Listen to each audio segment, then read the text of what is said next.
भारी बारिश और चारों तरफ ट्रैफिक का वो कान फोड़ देने वाला शोर। हाँ। और उस भयंकर जाम के बीच ओला या उबर की स्टीयरिंग व्हील पकड़े घंटों से बैठा एक ड्राइवर। हाँ, वाकई ये हमारे शहरों का एक बहुत आम दृश्य है। बिल्कुल। तो वो इस घुटन भरी दिनचर्या में, जहां जेब में गिने चुने पैसे ही बचे हों, वो एक सपना देख रहा है। सपना दुबई जाकर ई कॉमर्स और ट्रेडिंग की दुनिया में अपना नाम बनाने का। मतलब महीने का कम से कम 1 लाख रुपए कमाने का सपना, राइट? हाँ, एकदम वही। लेकिन जब हकीकत की दीवार सामने हो और बारिश का पानी कार के टायरों तक भर रहा हो, तो दुबई के ऊंचे टावर और एक प्रो ट्रेडर बनने का ख्याल, अ, सच कहूं तो खुद एक भद्दे मजाक जैसा लगता है। सही कहा आपने। और दिलचस्प बात यह है कि ऐसा सिर्फ उस कैब ड्राइवर के साथ नहीं होता। जिंदगी अक्सर हम इंसानों को एक ऐसे दौराहे पर लाकर खड़ी कर देती है जहां से आगे का कोई रास्ता नहीं दिखता। हाँ, ऐसा लगता है जैसे किस्मत कोई ना कोई खेल खेल ही रही है। एकदम। आप कितनी भी ईमानदारी से मेहनत कर लें, दूसरों को तेजी से कामयाब होते देखकर, उनकी महंगी गाड़ियां और बड़े घर देखकर मन में यह सवाल उठना बहुत स्वाभाविक है कि आखिर कमी कहाँ है या मेरी बारी कब आएगी। और आज हम इसी इंसानी जद्दोजहद की गहराई में उतरने वाले हैं। आज की हमारी इस चर्चा में हम एक बेहद लोकप्रिय लेकिन उतनी ही विवादित किताब और उसके पीछे के विचार की परतें खोलेंगे। आप रोंडा बर्न की मशहूर किताब द सीक्रेट की बात कर रही हैं ना? बिल्कुल। 2006 में आई द सीक्रेट और लॉ ऑफ अट्रैक्शन, यानी आकर्षण का सिद्धांत। हमने आज बहुत सारी चीजें खंगाली हैं। उस कैब ड्राइवर की प्रेरणादायक ऑडियो डायरी से लेकर इस किताब के अलग-अलग विश्लेषण और इसके दावों को चुनौती देने वाली साइंटिफिक रिसर्च तक। और जो बात सबसे ज्यादा हैरान करती है वो है इस किताब का असर।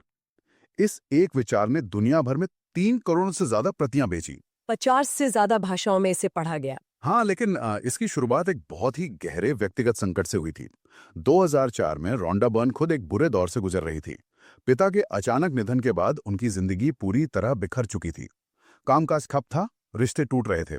तो फिर उन्हें ये आइडिया मिला कहाँ से? उसी निराशा के दौर में उन्हें अपनी बेटी से 1910 की एक पुरानी किताब मिली, the science of getting rich. बस वहीं से इस रहस्य की नींव पड़ी, जिसने आगे चलकर $300 मिलियन से ज्यादा का एक पूरा एम्पायर खड़ा कर दिया।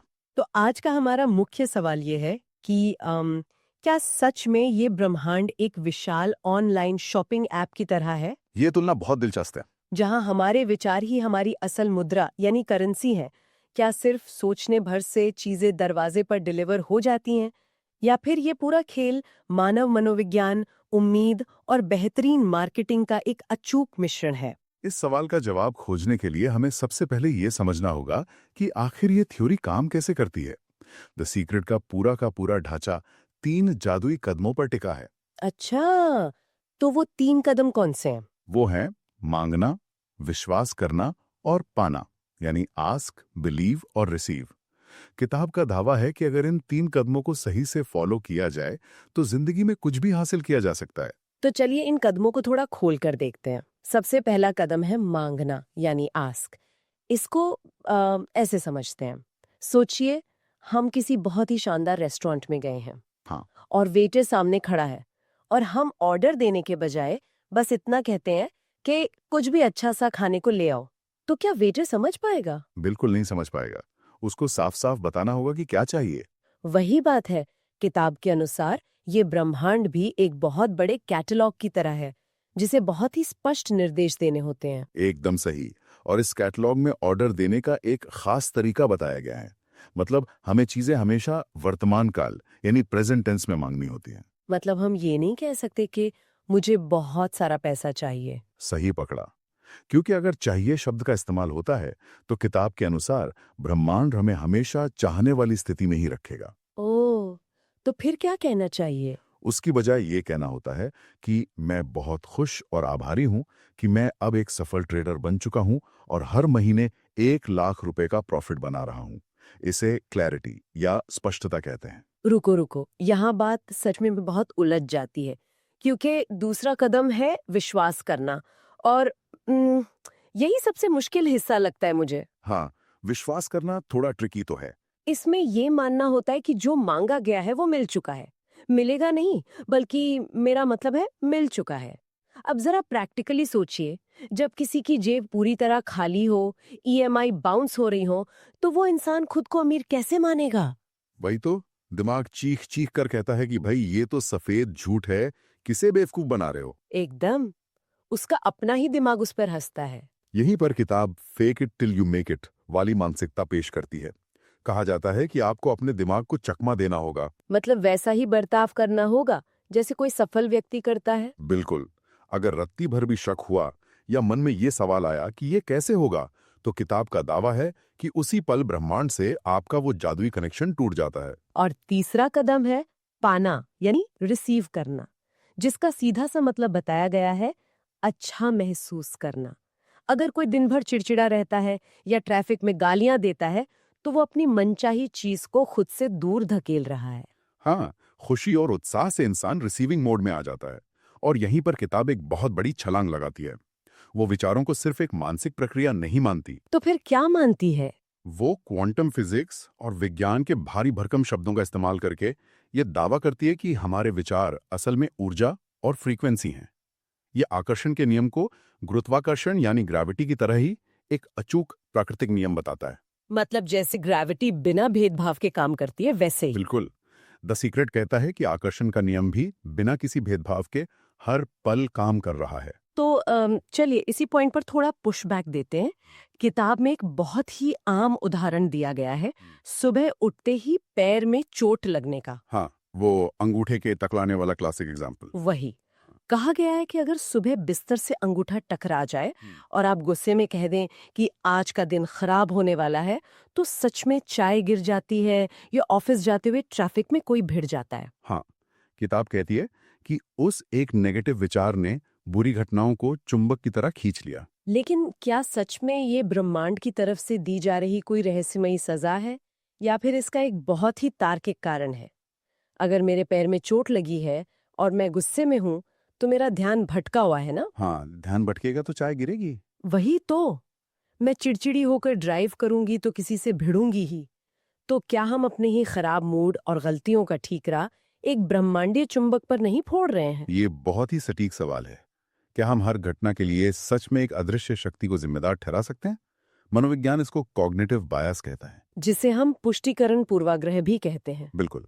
जब दिमाग मान लेता है कि दिन खराब है, तो वो अच्छी चीजों को इग्नोर करके सिर्फ बुरी चीजों पर फोकस करने लगता है।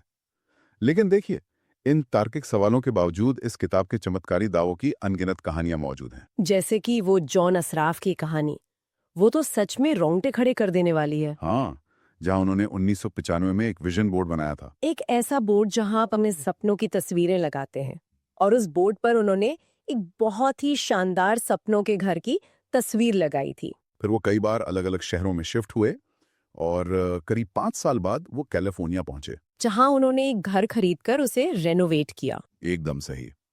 और एक दिन उनके 2.5 साल के बेटे कीनन ने गराज में रखा एक पुराना बंद बॉक्स खोला। और जब जॉन ने उस बॉक्स के अंदर रखा अपना 5 साल पुराना विजन बोर्ड निकाला, तो सच में जादू सा हो गया। उसमें ठीक उसी घर की तस्वीर लगी थी जिसमें वे उस वक्त रह रहे थे।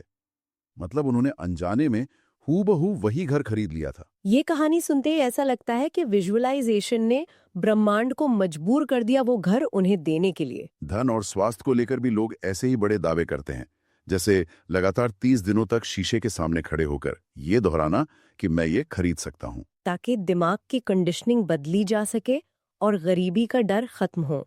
हमने जो सोर्सेस खंगाले हैं, उनमें रात में गाड़ी चलाने की एक बहुत ही बेहतरीन एनालॉजी है। हाँ, वो हेडलाइट्स वाले। बिल्कुल, जब रात के अंधेरे में कार चलाते हैं, तो हेडलाइट्स की रोशनी सिर्फ 200 फीट आगे तक का रास्ता दिखाती है। आपको मंजिल नहीं दिख रही होती, लेकिन आप सिर्फ उस 200 फीट की रोशनी के भरोसे ही पूरा सफर तय कर लेते हैं। जिंदगी भी ऐसे ही आगे बढ़ती है। लेकिन मेरा असली सवाल यहाँ ये है कि क्या वो विजन बोर्ड सच में ब्रह्मांड से जादू की तरह चीजें पैदा करके हवा में से घर ले आता है, या फिर ये सिर्फ हमारे दिमाग को उन मौकों और रास्तों को पहचानने के लिए ट्रेन करता है जिन्हें हम शायद रोजमर्रा की भागदौड़ में अनदेखा कर देते थे? ये जो आपने सवाल पूछा है ना, यही असली चाबी है इस पूरे रहस्य को खोलने की। अगर हम इसे विज्ञान और मनोविज्ञान की बड़ी तस्वीर से जोड़कर देखें, तो हमारे दिमाग में एक सिस्टम होता है जिसे रेटिकुलर एक्टिवेटिंग सिस्टम या आरएएस कहते हैं। थोड़ा इसको आसान भाषा में समझाइए। ये आरएएस आखिर काम कैसे करता है? मान लीजिए कि आपने एक लाल रंग की कार खरीदने का फैसला किया। जैसे ही आप ये तय करती हैं, अचानक आपको सड़क पर हर जगह लाल रंग की कारें दिखने लगती हैं। तो क्या वो कारें रातों रात शहर में आ गई? नहीं, वो कारें पहले भी वहीं थीं, लेकिन आपके दिमाग के लिए उनका कोई महत्व नहीं था, इसलिए दिमाग उन्हें फिल्टर आउट कर रहा था। अच्छा। आरएएस हमारे दिमाग का वो गेट कीपर है जो ये तय करता है कि कौन सी जानकारी अंदर जाएगी और कौन सी नहीं। जब जॉन असराफ ने विजन बोर्ड पर उस घर की तस्वीर लगाई, तो उन्होंने अपने आरएएस को प्रोग्राम कर दिया था। ओ, तो उनके दिमाग ने अनजाने में ही सही उन आर्थिक मौकों और लोकेशंस की तरफ ध्यान देना शुरू कर दिया जो उन्हें उस घर तक ले जा सकते थे। एकदम सही पकड़ा। मतलब जादू ब्रह्मांड में नहीं, बल्कि हमारी अपनी दिमागी वायरिंग में है। लेकिन द सीक्रेट इस मनोविज्ञान को एक ऐतिहासिक और जादुई रहस्य का नाम देता है। हाँ, किताब में दावा किया गया है कि बुद्ध, जीसस क्राइस्ट, प्लेटो, आइजैक न्यूटन और आइंस्टाइन जैसे महान विचारकों को ये नियम पहले से पता था। यहाँ तक कि बाइबल के मैथ्यू 21:22 का भी हवाला दिया गया है, जहाँ लिखा है कि प्रार्थना में तुम विश्वास के साथ जो कुछ मांगोगे वो तुम्हें मिलेगा। असल में ये विचार कोई नया नहीं है। ये 19वीं सदी के न्यू थॉट आंदोलन से प्रेरित है। लेकिन जहाँ इतनी लोकप्रियता हो और न्यूटन और आइंस्टाइन जैसे वैज्ञानिकों का नाम इस्तेमाल किया जा रहा हो, वहाँ आलोचना होना लाजमी है। बिल्कुल। और हमें इस चर्चा में उन आलोचकों की राय को भी सामने रखना होगा, क्योंकि तस्वीर का दूसरा पहलू देखना बहुत जरूरी है। मशहूर लेखक मार्क मैनसन ने तो इसे साफ तौर पर प्ले बुक फॉर एंटाइटलमेंट कह दिया है। जिसका मतलब है हक जताने और आत्ममुक्ता का एक जरिया। उनका मानना है कि ये किताब इंसान को स्वार्थी बनाती है। हाँ, जहाँ इंसान सिर्फ अपनी इच्छाओं के इर्द गिर्द घूमता रहता है। और ब्राइट साइडेड की लेखिका बाबरा एहरनरिच की चेतावनी तो और भी गंभीर है। वो क्या कहती? वो कहती हैं कि ये लगातार सकारात्मक सोच का दिखावा एक बहुत ही खतरनाक टॉक्सिक पॉजिटिविटी को जन्म देता है। सोचिए, अगर किसी की नौकरी आर्थिक मंदी की वजह से चली जाए या कोई गंभीर रूप से बीमार पड़ जाए, तो द सीक्रेट का लॉजिक क्या कहता है? वो लॉजिक तो यही कहेगा कि ये तुम्हारे ही नेगेटिव विचारों का नतीजा है, जो कि बहुत ही असंवेदनशील है। बिल्कुल। ये इंसान को वास्तविकता से भागने पर मजबूर करता है और पॉलिटिकल कंप्लेसेंसी या राजनैतिक शालीनता को बढ़ावा देता है। मतलब अगर समाज में गरीबी या भ्रष्टाचार है तो उसके खिलाफ आवाज उठाने के बजाय आप बस कमरे में बैठकर पॉजिटिव सोचते रहें। वही तो। ये तो सच में सिस्टम की कमियों को छुपाने का एक बहुत ही आसान तरीका बन जाता है। इंसान खुद को ही हर बुरी चीज का दोषी मानने लगता है। सही कहा। और जहां तक विज्ञान का सवाल है, विज्ञान ने तो इन दावों को पूरी तरह खारिज किया है। क्रिस्टोफर चाबरिस और हार्वर्ड की भौतिक विज्ञानी लीजा रैंडल इसके क्वांटम भौतिकी वाले दावों को सिरे से नकारते हैं। मतलब उनके अनुसार विचारों की ऊर्जा और सब एटॉमिक पार्टिकल्स के बीच कोई जादुई संबंध नहीं है। बिल्कुल नहीं। साइंस जर्नलिस्ट मैरी कारमाइकल इसे महज जादुई सोच और घिसी पिटी बातों का एक पुराना मिश्रण मानती हैं। जिसे हम स्यूडो साइंस कहते हैं। हाँ, और ये तब बहुत खतरनाक हो जाता है जब लोग कैंसर जैसी गंभीर बीमारियों के इलाज के लिए दवाइयां छोड़कर सिर्फ जादुई सोच पर निर्भर हो जाते हैं। तो फिर यहाँ एक बड़ा सवाल उठता है। अगर विज्ञान इसे खारिज कर रहा है और आलोचक इसे टॉक्सिक बता रहे हैं, तो ओपरा विनफ्रे जैसे बड़े टीवी होस्ट ने इसे प्रमोट क्यों किया? ये सवाल तो बनता है। ये रातों रात $30 करोड़ का साम्राज्य कैसे बन गया? क्या ये सिर्फ प्राचीन धार्मिक आस्थाओं को एक मॉडर्न कमर्शियल पैकेज में बेचने का तरीका था? देखिए, इन तीखी आलोचनाओं के बावजूद लोग आज भी इसका इस्तेमाल कर रहे हैं। इस विरोधाभास को समझने के लिए हमें फिर से मनोविज्ञान की शरण में जाना होगा। अच्छा। कई विश्लेषकों का दावा है कि 90% लोग इसलिए फेल होते हैं क्योंकि उनका अवचेतन मन यानी सबकॉन्शियस माइंड इस प्रक्रिया को रोकता है। बचपन की कंडीशनिंग इतनी गहरी होती है कि हम खुद को सफलता के लायक ही नहीं मानते। इसको परखने के लिए जर्नलिस्ट वैलेरी फ्रैंकल का अनुभव बहुत दिलचस्प है। उन्होंने गुड हाउसकीपिंग मैगजीन के लिए 4 हफ्ते तक इस रहस्य को अपनी असल जिंदगी में आजमाने का फैसला किया। अच्छा, तो उन्होंने अपने प्रयोग में क्या पाया? उन्होंने हर वो काम किया जो किताब में लिखा था, और उन्होंने पाया कि आभार जताना मतलब ग्रैटिट्यूड और अपने लक्ष्यों का विजुअलाइजेशन करना आपको मानसिक रूप से शांत और खुश रखता है। हाँ, ध्यान परेशानियों से हटकर लक्ष्यों पर केंद्रित हो जाता है। बिल्कुल। लेकिन उन्होंने बहुत ही चुटीले अंदाज में ये भी साफ कर दिया कि ब्रह्मांड कोई नई कार आपके दरवाजे पर डिलीवर नहीं करने वाला। वो बहुत व्यस्त है। ये बहुत ही सटीक बात कही उन्होंने। किताब का जो हिस्सा सबसे ज्यादा काम का है वो है अतीत के दुखों को छोड़ना। अगर बचपन में किसी ने गरीबी या सदमे का सामना किया है तो उस पर रोते रहने से वर्तमान खराब ही होता है। खुद से प्यार करना सीखना और एक स्वस्थ सेल्फ एस्टीम जगाना मेंटल हेल्थ के लिए बहुत जरूरी है। यहाँ मुझे एक और दिलचस्प एनालॉजी याद आ रही है। कौन सी एनालॉजी? मेडिकल साइंस में एक कॉन्सेप्ट होता है जिसे प्लेसिबो इफेक्ट कहते हैं। डॉक्टर एक मरीज को एक मीठी गोली देता है जिसमें कोई असली दवा नहीं होती। हाँ, सिर्फ चीनी की गोली। बिल्कुल। लेकिन मरीज का दिमाग उस पर इतना गहरा विश्वास कर लेता है कि शरीर खुद दर्द मिटाने वाले हार्मोन रिलीज करने लगता है और मरीज सच में ठीक हो जाता है। प्लेसिबो इफेक्ट दिमाग की सबसे रहस्यमयी क्षमताओं में से एक है। तो मेरा सोचना यह है कि क्या द सीक्रेट और लॉ ऑफ अट्रैक्शन भी मनोविज्ञान का एक विशाल प्लेसिबो ही है? ये बहुत ही शानदार तुलना की आपने। जहां असली जादू ब्रह्मांड की किसी ऊर्जा में नहीं बल्कि इंसान के खुद के नजरिए के बदलने में छिपा है। किताब आपको एक कहानी सुनाती है ताकि आप खुद पर विश्वास कर सकें। एकदम। जब नजरिया बदलता है तो इंसान उन अवसरों को देखने लगता है जो पहले से वही मौजूद थे। अगर आप सिर्फ सोफे पर बैठकर करोड़पति बनने की कल्पना करें तो बैंक खाते में पैसे नहीं आने वाले। बिल्कुल नहीं आएंगे। बिना मेहनत के कुछ नहीं मिलता। लेकिन अगर वही विजन बोर्ड किसी को डिप्रेशन से निकालकर काम करने की ऊर्जा देता है तो वो प्लेसिबो अपना काम कर चुका है। तो आज की इस पूरी चर्चा को अगर हम समेटें तो एक बात बिल्कुल साफ हो जाती है। वो क्या?